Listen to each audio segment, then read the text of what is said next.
Hi there, everyone. My name is Christian Eschbach, and we are going to wrap up this whole Beatles greatest hits, best of compilation, collection, blah, blah, blah, blah, blah, with the Beatles' number one album.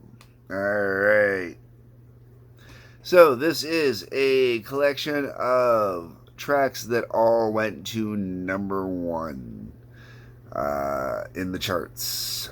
27 tracks on one compact disc.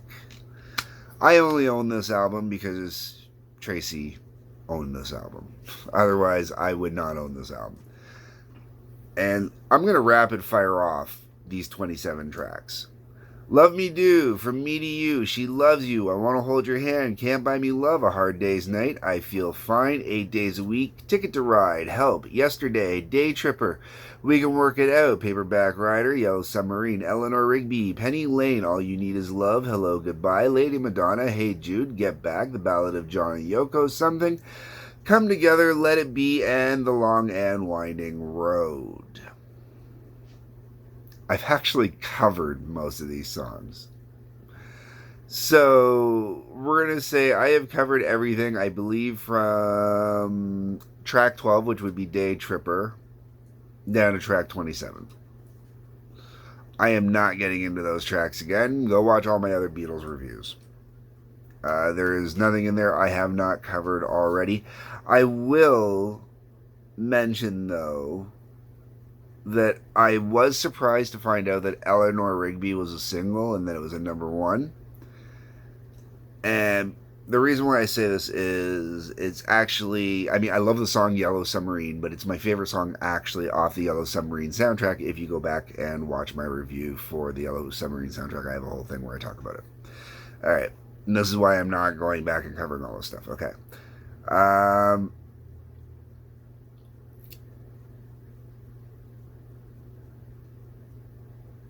It still surprised me that that was a number one song, though, and that it's on here.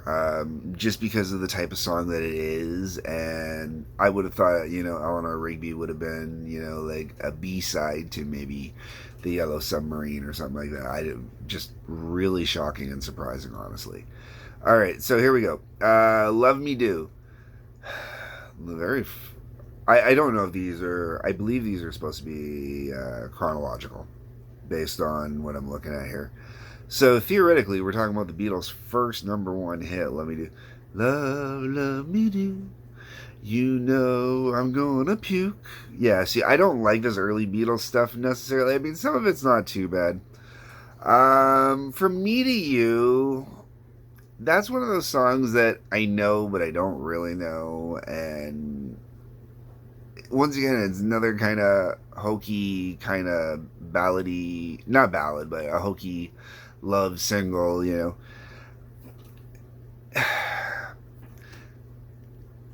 Anybody who's one of my regular viewers knows I usually rip on ballads or I rip on anything that's, geared specifically towards a female audience. And I'm going to specify here.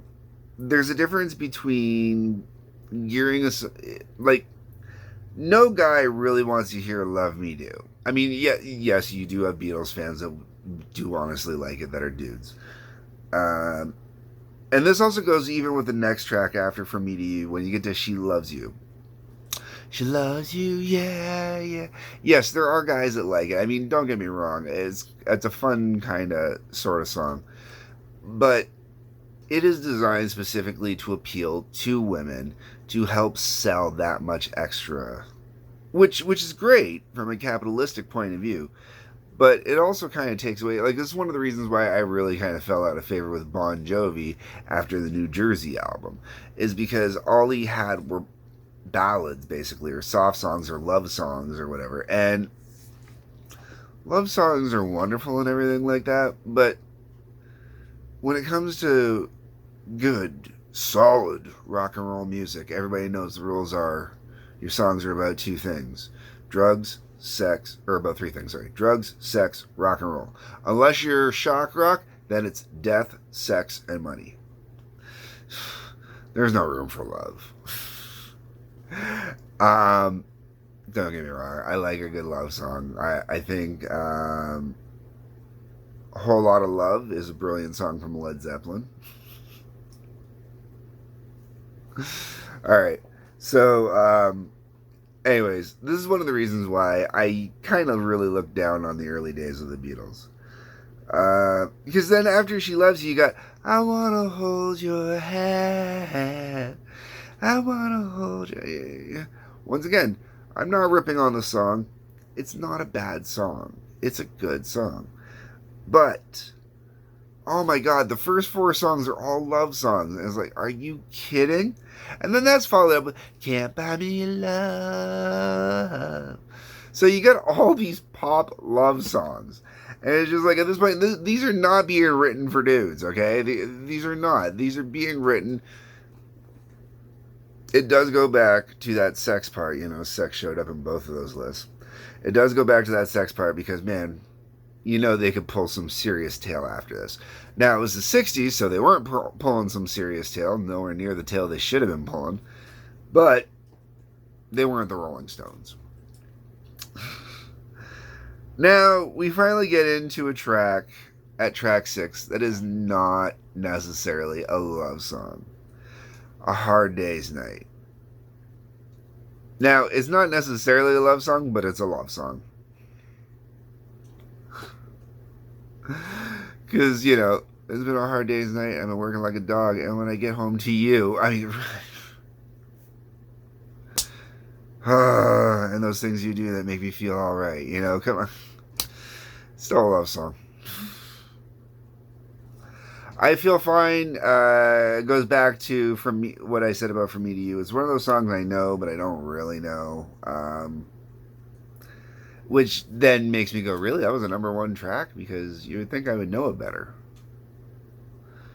Then you got 8 Days a Week. I don't even really have much of an opinion on this one. I don't. It's okay, I guess. Ticket to Ride. Oh, Jesus Christ. The Carpenters ruined this one for me. My ex-wife loved the Carpenters, and oddly, my buddy Drew, who's my go-to metal guy, loves the Carpenters. And that means I've had to hear this song more than once. And the only way to make a Beatles song more a Beatles song from what I consider the boring Beatles period more interesting, or more boring, is by having the Carpenters do it. And no disrespect either to the Carpenters. Let me be very clear. Karen Carpenter is a very underrated percussionist. Most people don't realize that either, that she was the drummer until she couldn't do it anymore because it was too much for her in her weakened condition.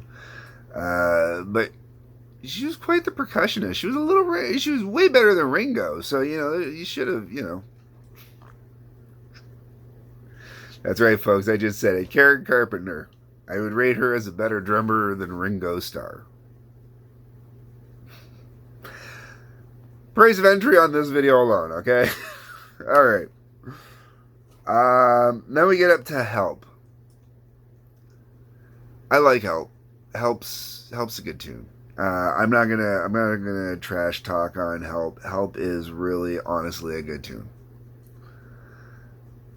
Then you got Yesterday. I'm not a fan of Yesterday. It's not a bad song, but I'm not a huge fan of it because it's a little more melancholy than I want to hear, especially considering how young the band still was at this point. They're singing about yesterday.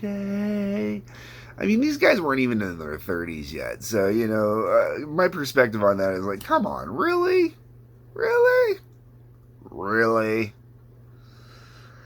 All right, and then we get to Day Tripper, track number 12. So this is the point where I'm pretty sure I've covered most of these songs already in reviews. If I haven't, I do have the albums with those songs, so I really need to get around to it. I'll put up here whether or not I've covered it or not. And yeah, like I said, after that, you got Day Tripper, We Can Work It Out, Paperback Rider, Yellow Submarine, Eleanor Rigby, Penny Lane, All You Need Is Love, Hello Goodbye, Lady Madonna, Hey Jude, Get Back, Ballad of John and Yoko, Something, come together, let it be along a winding road. Most of those I know I did cover when I covered the Beatles' Greatest Hits Blue album, the second half, because anybody that is one of my regular viewers knows the second half of the Beatles' career is where I really kind of started paying attention. Okay, folks, that's it. I'm done. I'm definitely taking a break from the Beatles for a while, and I've got a bunch of other videos coming up I got to catch up on, because I had pre-recorded to get myself pre-set up for everything, and I have now drastically fallen behind due to my computer crashing. I've got 2 weeks, less than 2 weeks, 2 weeks yesterday, so I am recording this on August the 6th. August 19th is when me, Tracy, and my son Ryan leave to go see Rammstein in Montreal, Quebec. And the reason why I mention this is I'd like to be able to do some live broadcasting while I'm there. I don't know if it's going to happen. I got to get that viewership really cranked up. So please hit subscribe. While you're hitting subscribe, hit that like button right next to it. There's the little bell for notifications, lets you know when new videos come out. Make sure you hit that one as well. I'm doing this out of order because normally I say leave. I usually do the leave a comment bit first. I'm going to do the leave a comment thing here, and I'm going to mention the Patreon thing as well. I am going to be pounding out basically in 2 weeks quite a few reviews. This is review 256. I believe, if I remember correctly. No, I think this is 256. 256 or 257. I don't know. You would have seen the number. This is how out of order I'm doing everything.